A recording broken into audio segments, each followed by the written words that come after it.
lot of color going on right here, so it might pick up funny in the camera. But these are all hair extensions that I've made, and I will show you how to use them. So first, you throw your hair up.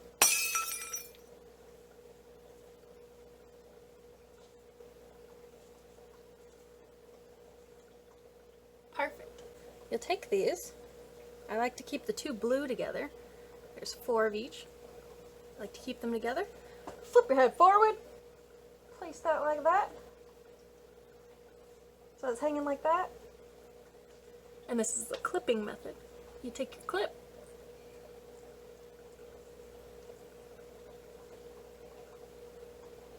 Fabulous. Or you can tie them in.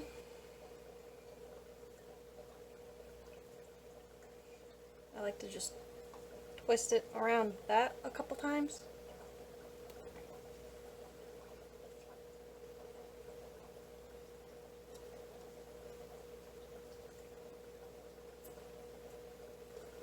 And then just throw it in your hair. Fabulous. So I'm going to show you how to make these. So these right here are just 2 of these twisted together. I will show you what I mean by that. So to get a twist like this, you just twist them together. See? It looks so nice. Now I definitely feel like I forgot to say something during those clips, but I'm going to go ahead and get right into showing you how to do this.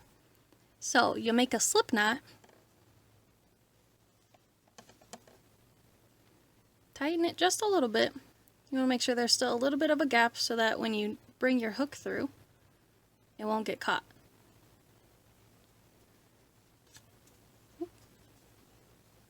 You can hold on to your tail if you need to. So I'm just holding my hook like this, and I'm holding the tail with my extra fingers. And then you're going to yarn over. So yarn over means you're going to go behind the hook, up, around the front. And I'm holding this like this with these fingers. And I'm using this to create a little bit of tension. And I'm going to pinch that and pull my hook through. You want to make sure it's loose enough but not too loose. That way you can get it through. And then hold on to it again. Go behind and up around the front. And then pull it through again. And this is a chain stitch, and you are going to make as many of these as you want. I'm going to go ahead and do 20. I'm making this up as I go along. I haven't actually made these recently. I made these a few months ago actually, and I'm just now finally doing something about it. But don't worry about that. It's pretty straightforward.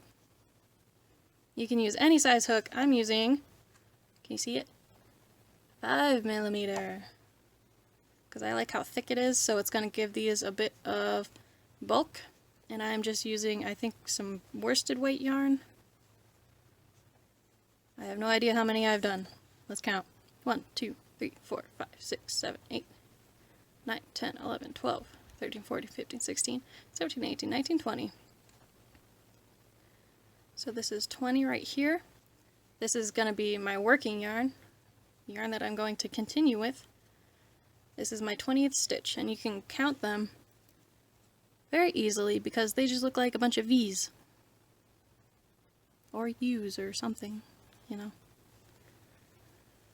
So, we're going to go ahead and chain 2 more. 1, 2. And then we're going to yarn over and then go back to that 20th stitch, skip these 2 that you just did, go back to the 20th stitch, slip in there, just through one of the sides of the V, yarn over, pull through the first V, yarn over, pull through 2 of your loops, because there were 3 on the hook, right? Not including your yarn over. 1, 2, 3. So yarn over, pull through 2 of the loops. Now you've got 2 loops on there. Oops, out of frame, sorry. Yarn over, and pull through your last 2. yarn over, in the same exact stitch that we were just in, your 20th stitch, you're going to do the same thing 2 more times.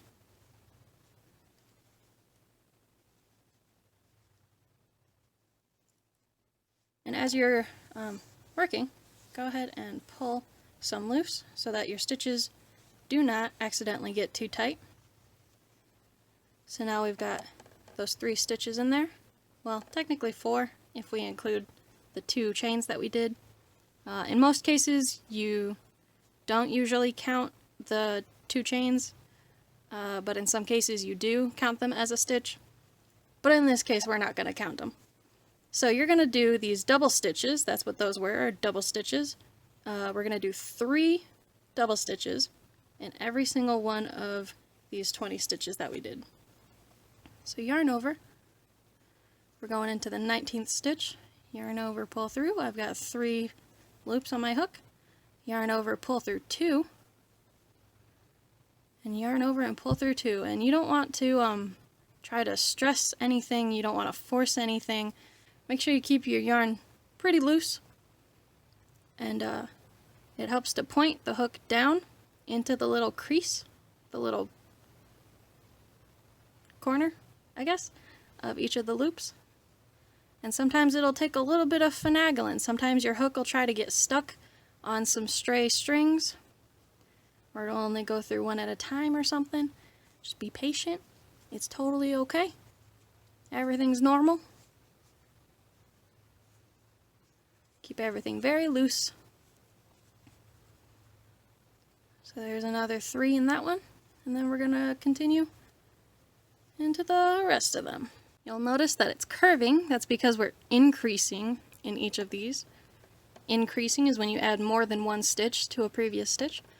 So I've got a few, and it's starting to curve. And so to get that curl, we're just going to go ahead and start curling it.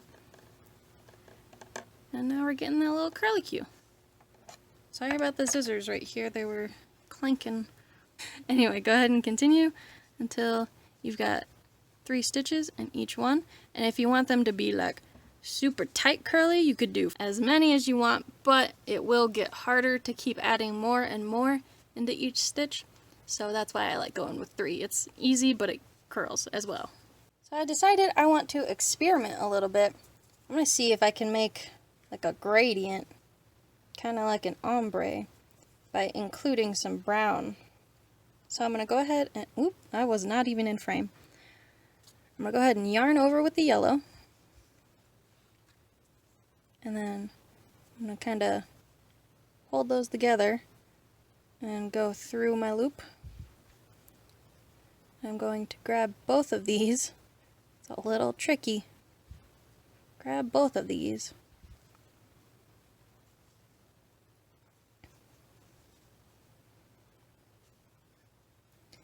Now using 2 strands of yarn is going to make them thicker, which would be cool, actually. These will be thicker at the top and thinner at the bottom. 1, 2. Well, no, because I'm going to go straight to brown, and then these would just be thicker in the middle, which would be a little weird.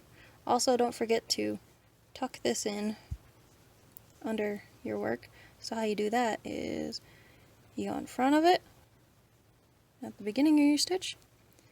You pretend it's part of the chain that you're going around. Come up around it. See how it's right there in the middle? And you just keep working around it all the way up. Eventually it'll disappear. If your tail is really long, you can go ahead and just tuck it under a few, like maybe 4 or 5 of these stitches, and then trim the back of it.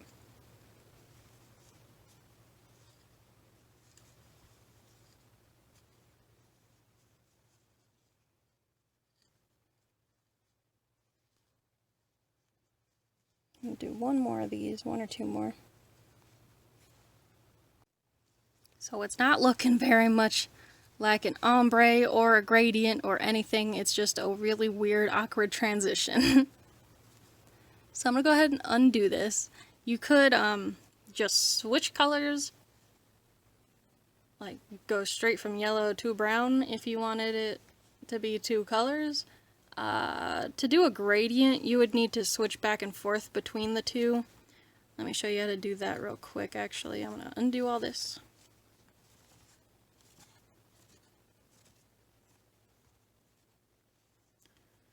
So I've got yellow, I want to switch over to brown. So I'm going to get in frame first, and then I'm going to yarn over, go through my stitch. Instead of grabbing the yellow, I'm going to keep that with my chain so that I'm working over it. I'm going to grab the brown. I'm holding it like this so that it stays tight because it's really awkward to work with stuff like this. And then I'm going to tuck both these tails in. I'm going to yarn over and do my double stitch as usual. So there's one brown, and then I'm going to yarn over and go through. And instead of the brown, I'm going to switch back over to the yellow. And now the two brown strings are my tails. I'm going to keep those tucked in with my chain and work around those. Yarn over with the yellow and do a yellow double stitch. And then yarn over with the yellow, tuck back in, switch back over to brown, tuck these tails in with the chain, yarn over with the brown, and do the brown double stitch. If you're reading a pattern and you're switching between multiple colors, they'll say color A and color B, because you can choose whatever colors you want. Alright, now another yellow stitch in this one, and then that's 3. That's a bit more of a gradient. Maybe start with like one brown in each of your stitches, and by that I mean, like, you know how you're doing 3 double stitches in one stitch? Just one of the double stitches make it brown, and then do 2 yellow, and then brown, and then 2 yellow, and then do that for a few, and then once you get up a few, do 2 brown stitches and 1 yellow, and then once you get up a few, go ahead and switch over to brown, and I bet that could give you somewhat of a gradient look. This kind of looks like a bumblebee.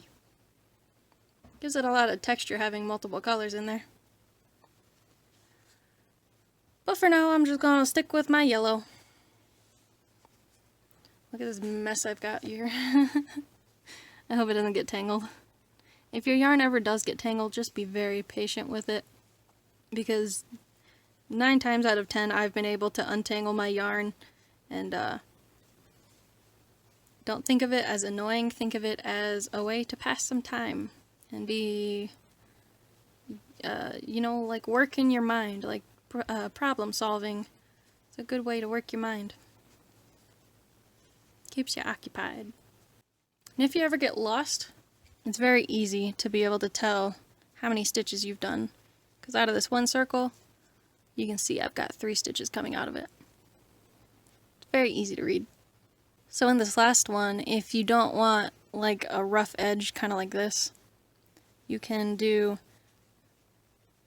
1 double stitch, 1 half double stitch, which is you start out doing a double stitch.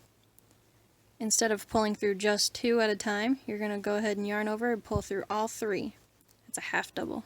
It's one of my favorite stitches. And then you're going to do a single. So without yarning over, just stick your hook through, yarn over, pull through that. You've got 2 loops, pull through, and there you go. And I forgot to mention at the very beginning, make sure you keep a long enough tail to be able to twist it and make a bit of a thing to attach to something, you know. So to tie this off, we're gonna slip stitch, cut off,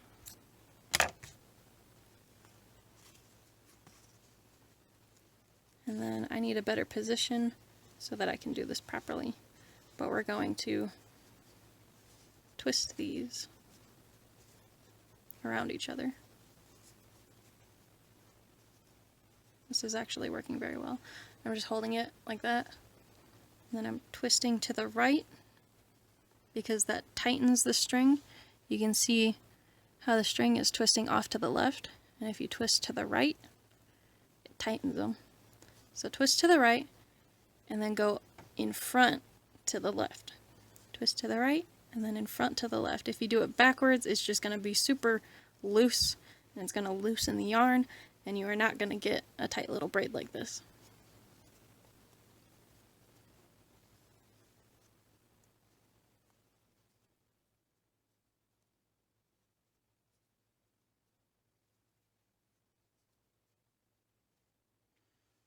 So twist with these two fingers, pinch that,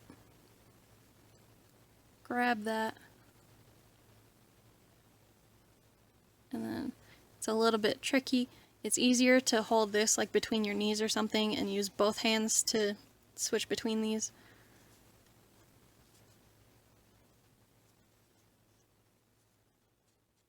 That's another thing I do, is I just kind of pinch that so that I don't have to hold on to everything. And I twist that, pull this over.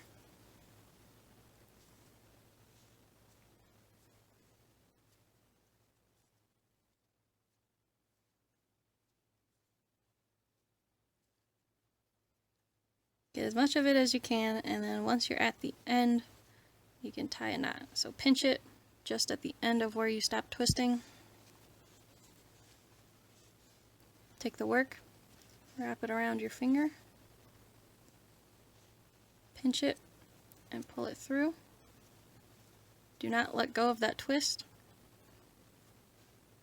And then work this all the way up to the top very slowly and carefully so that it doesn't like knot down here or something. Go up to the end, and pull that super tight.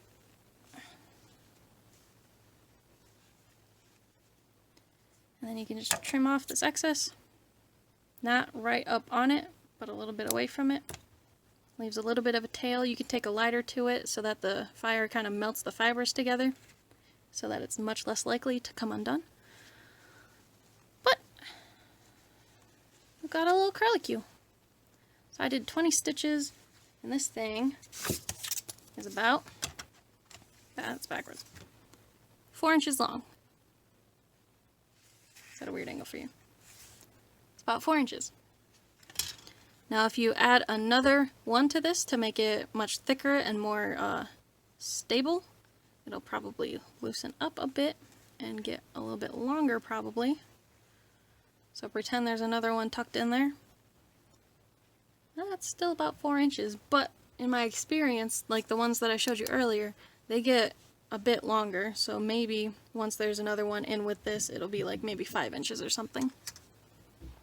So it probably won't end up being perfect, but a good way to measure a certain length would be to chain a few and then see how long, how many fit in an inch. So I've got 1, 2, 3, 4 that fit in an inch. Oops, out of frame. I've got 4 stitches in this inch. 1, 2, 3, 4. And they may loosen, they may tighten, I'm not entirely sure. But I will double check that real quick for you. Actually, I'm dumb. So this was 20 stitches, and it ended up being 4 inches. So I guess the math that I would do would be, I don't know. You can figure it out trying with different hook sizes and stuff. So this I did 30 instead of 20, like I did with this one. And I did 4 double stitches in each stitch instead of just 3. But there is not a significant difference. I guess it is a little bit tighter, but I also like messed with this one and stretched it out a bit. Like you can loosen it up a bit like that, or you could tighten it more. So it didn't really make a difference.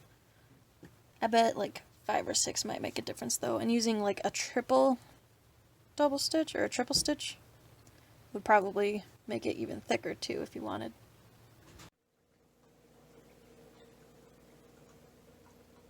Look at all these. If you want to hide your hair, hold on, can I see this? If you want to hide your hair underneath it, just tuck it into, I don't know if you can see it or not, just tuck it all into a ponytail. If you got just, what's going on there? You just got normal brown hair, or not brown hair, but just normal hair. I need to, it's stuck in a clip. So I used 2 clips because I've got a lot, it looks like a squid, a lot going on up in here. It's really fun. It kind of feels like I'm wearing a wig, like because of the weight, but like it's not all over my head. It's really fun. It's a really very easy like daily thing or extra cosplay piece or something for your costumes. It could be pigtails. You could just make a bunch of these and like sew them onto a hat and just have like a hair like this. Just make a wig like that. It'd be really warm in the winter. Yeah, I have a few sets of these up on my store page, my store envy shop. And if you would like some, you could go get some. There's lots of different colors, like the ones I showed you earlier. And if you want any specific colors, just message me. I can make them for you. So let me know if my video was informative enough for you. If you have any questions, feel free to ask in the comments. Feel free to ask in the comments. If you want to order any, that is totally fine. If you want specific colors, just message me. Yeah, these are really fun. Really fun costume pieces. So thank you for watching the video. I hope you enjoyed it. I hope you found it informative. Follow me on all my social medias. All the links are in the description. I hope you have a wonderful day and happy crafting.